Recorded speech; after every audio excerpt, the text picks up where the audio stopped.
What's going on, YouTube? This is SG1 Sports, and what a weekend it was. Week 9 was supposed to be kind of a quiet week. There weren't a lot of big games outside of the Penn State-Ohio State game, but it turned into a really exciting week. A lot of storylines from this week, upsets, things that we just didn't expect to happen. It was, again, a very, very exciting weekend of college football, and it's kind of hard to talk about all these teams when we're just doing 5 takeaways, so I kind of grouped some stuff together. I'll talk about 25 teams tomorrow when I do my top 25 video, but I'm going to try to get to the most important things from this weekend in college football. And we're going to start with number 1. Ohio State is who we thought they were. I expected Ohio State to go in here and take care of business against Penn State. That's exactly what they did.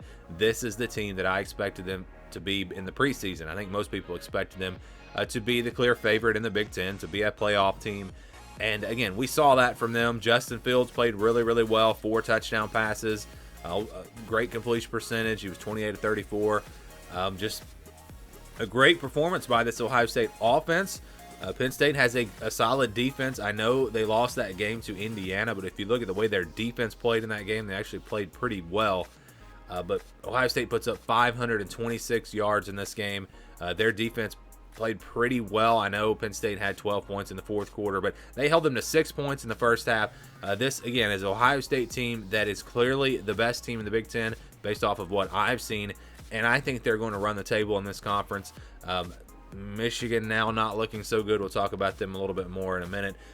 But, yeah, Ohio State, this is a great football team. They really have no big weakness. You look at what they can do on offense. They can run the ball. They can throw the ball. The offensive line is fantastic. Defensively, they're solid. They're better maybe than I expected them to be. They held Penn State to just 44 yards rushing in this game, 1.6 yards per carry. That's just unbelievable. And if they're going to be that good on defense, and they're going to shut teams down that in the run game, watch out. Ohio State going to be maybe the favorite to win it all. I haven't seen enough to definitively say that, but I think they definitely are in that conversation. So that's my number 1 takeaway. Let's go to number 2. Clemson could be in trouble. Yes, Trevor Lawrence is now going to be out against Notre Dame, but that's really not even what I am talking about.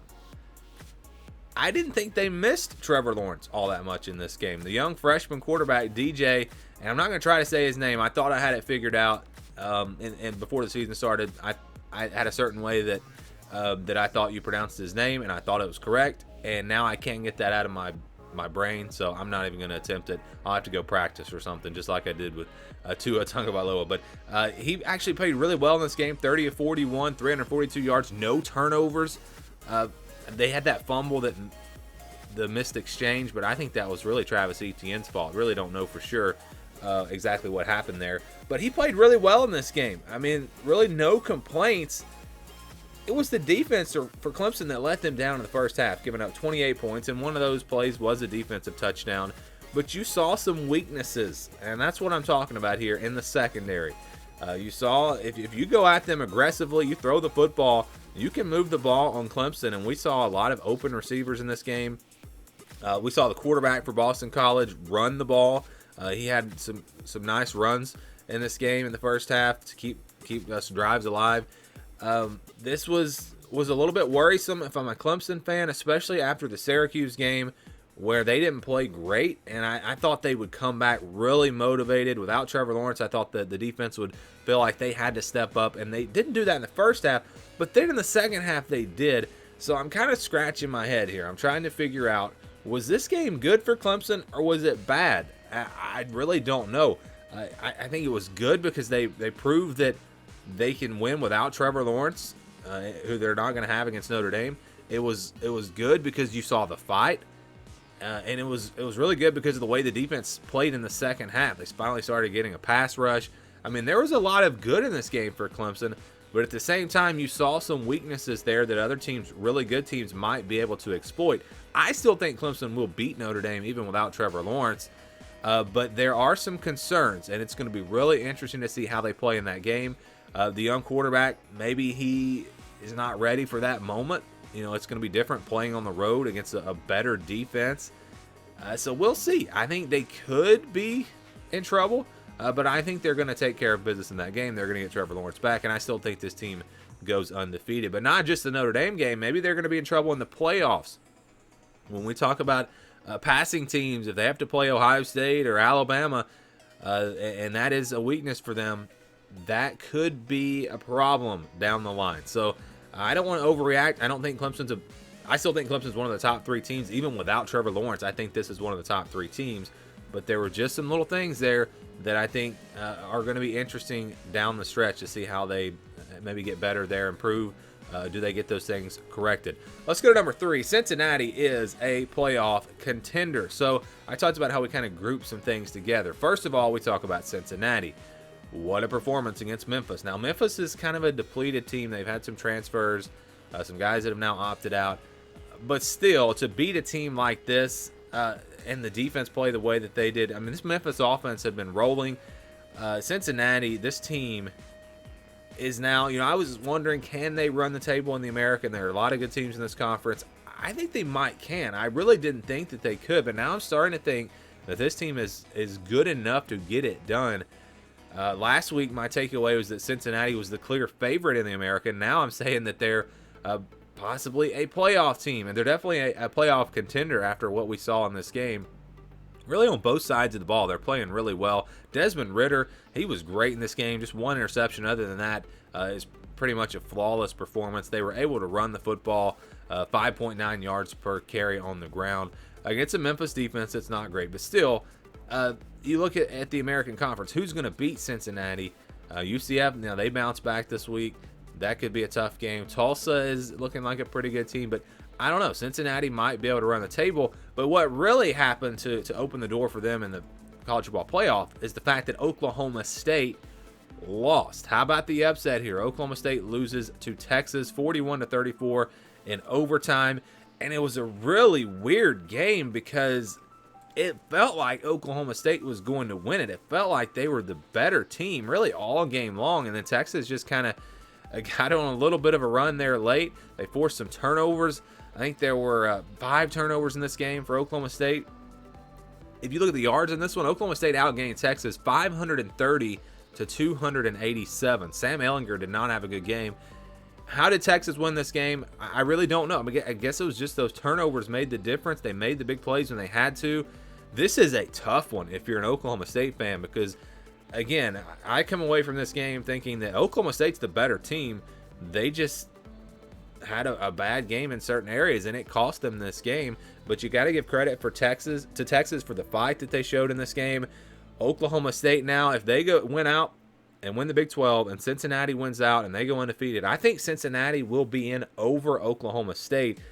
And I don't know that Oklahoma State can run the table. I mean, Oklahoma's playing a lot better. You've still got some tough games in this conference. Maybe they can, but I think it's going to be tough. This is a game that they really needed to win at home, and they could not get it done. So a big shakeup in the playoff race here as Oklahoma State falls to Texas, and now Cincinnati again looking like they could sneak into that number 4 spot. So here's another takeaway. We overreacted to week 1 in the Big Ten, particularly a couple of games. First of all, Rutgers, Michigan State. We're like, wow, Michigan State is terrible because they lost to Rutgers.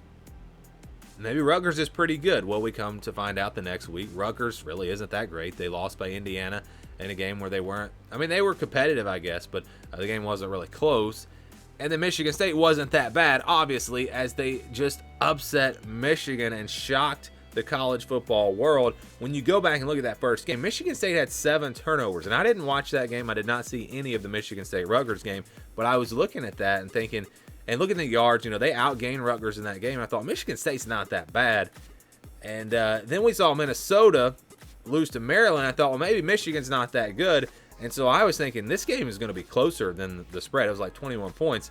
If you're part of our Patreon, we have a group chat, and I even told them, I said, look, if I was a betting person, I don't gamble at all, but if I did, I would absolutely jump all over this because Michigan State is going to keep this game closer. I didn't expect them to win, but I thought they would keep it closer. So we overreacted to that game. Also, we overreacted to Minnesota versus Michigan. Minnesota's not very good. They lost to Maryland. So, yeah, we learned that Minnesota's not very good. Michigan's was not as good as we thought from that game. And so all of that kind of came together, and we saw, again, a huge upset here. Michigan State beating Michigan. They looked like the better team in this game, the more physical team. They played better on defense. Rocky Lombardi played great. The young quarterback for Michigan didn't have a particularly great game. I was just really impressed with Michigan State in this one. And again, it teaches us a lesson. And when I say we, maybe you didn't overreact, but I did. And I did the same thing with the SEC, with the Big 12, all those conferences. Week 1, especially this year, does not tell the whole story. There are a lot of things that happened in the first game for these teams that just were not as big of a deal as I thought they were. Like I said, Minnesota, we thought that was a great win for Michigan. Minnesota's not very good. So you need, and I've said this many, many times, you really need about 4 games, a 4-game sample size to really be able to judge these teams. And we're learning that very quickly. But I think in the Big Ten, we pretty much already have these teams figured out. Maybe we don't know exactly how bad Michigan is. Maybe they're really not that bad. Things like that. But we know Ohio State's the best team in this conference. They're a great team. Would have liked to have seen Wisconsin play again to see just how good they are. A lot of things like that. But definitely overreaction to Week 1 of the Big Ten as Michigan State pulls off a shocker, upsetting Michigan. Let's go to number 5. So some teams are getting better and others are not. And I want to just kind of group some teams together and quickly talk about them in this last takeaway. And it's something that I noticed really. Okay, so these teams, Auburn, Oklahoma, Texas, Florida, Virginia, and Texas A&M. Those are teams that I really have been able to tell they're getting better.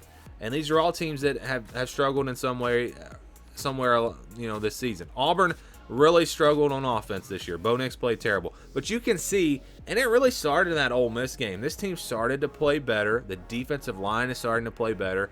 And it really all came to a head against LSU. Auburn put together a fantastic performance. They look like a top 10 team in this game. Are they a top 10 team? Probably not, but they're getting better. And same thing with Oklahoma. They lost a couple of games. We thought, Oklahoma's terrible. Now you're seeing they're starting to get better. They had a young quarterback. That's the same thing with Auburn. They have a very young team this year, especially on defense. Texas, a team that lost a couple of games. Now they're starting to look a little better. They played really well against Baylor. They didn't necessarily play great against Oklahoma State, but they did enough to win this game against a very good Oklahoma State team. Florida's defense starting to look better. They slowed down a very explosive Missouri offense, so we're seeing Florida's defense start to play a little better. How about Virginia playing better? They looked pretty rough early in the year, and then they go out and they played Miami tough last week. Now this week they upset North Carolina. Virginia is a team that's getting better and better. Texas A&M is a team that's getting better and better. They're a lot better than they looked against Alabama in that game, I think, week 2. If they played today, I think A&M would put up a much better fight. This is a team that's getting better, and Arkansas is a solid team, and they were able to beat them easily. That was an impressive performance by Texas A&M. So those teams I just wanted to mention, I think they're all getting better. They're headed in the right direction. Some other teams that maybe are not. First, North Carolina, just talked about them. They didn't learn from the Florida State game. I thought that was a fluke. I thought that this team would bounce back and win most of the rest of their games, maybe lose one more game, maybe 2 more games. But they looked terrible against Virginia. The defense just at times this year has been awful. At times they look pretty solid, but you saw a team that just is not headed in the right direction. They're not getting better against a Virginia team that is, and that was a big upset. I think that game was on our upset alert video. So that was a surprise. I really didn't expect it to happen. I thought North Carolina again was headed in the right direction. They were focused, but no, they were upset by Virginia. How about Georgia? Their offense really not getting better either. Stetson Bennett not getting better. In fact, he played better before they played Alabama. It seems like ever since the second half of that Alabama game, he has not played great. That's a concern if I'm a Georgia fan, especially going into this game against Florida. Now, overall, the team is not really getting worse or anything, because the defense is still great, but the offense, it's a little bit worrisome. We'll see how they play against Florida next week. That's a huge game. LSU, another team that, they looked terrible against Mississippi State, and then it looked like maybe they were getting better, and now maybe not. Maybe LSU had a couple of good games, but really this team is not getting better as they just looked awful against Auburn. And this was another game where It was a team maybe heading in the right direction, a team heading in the wrong direction. No Miles Brennan. That obviously was a factor in this game. I think we overreacted to that win over South Carolina just a little bit, maybe. Maybe South Carolina is not as good as we thought. I don't know. We're still trying to figure out some things this season, but I know, and again, I want to give some credit to these teams. Auburn, Oklahoma, Texas, Florida, Virginia, and Texas A&M. Those 6 teams are the teams that I think are improving. They're headed in the right direction, and at the end of the year, they're all teams that you don't want to play. And it's interesting because Auburn and Texas A&M actually play in the final game of the year. Could be a game that could get Texas A&M into the college football playoff. Auburn might be playing spoiler there because I don't know who is going to beat Texas A&M the rest of the year. I mean, this team is playing at a really high level. That's going to be a huge game potentially at the end of the year. And there are going to be several huge games coming down the stretch here, games that are going to affect the playoff race, the conference races. We are just getting started. The Big Ten has only played, they've only played 2 games. The Pac-12 is just now about to get started. So the college football season really is going to get ramped up this weekend, and what a weekend it will be. We have a ton of big games, and we'll be talking about those this week. But these were our takeaways from Week 9. I would love to get your thoughts. What was your biggest takeaway from the weekend? Do you think Clemson's in trouble, or do you think this game was good for them and they're going to play much better? You think Notre Dame might have a chance now to win the ACC? Just whatever you thought about it, give us your takeaways down in the comments below. Thanks for watching, and stay tuned for more here on the SG1 Sports College Football Channel.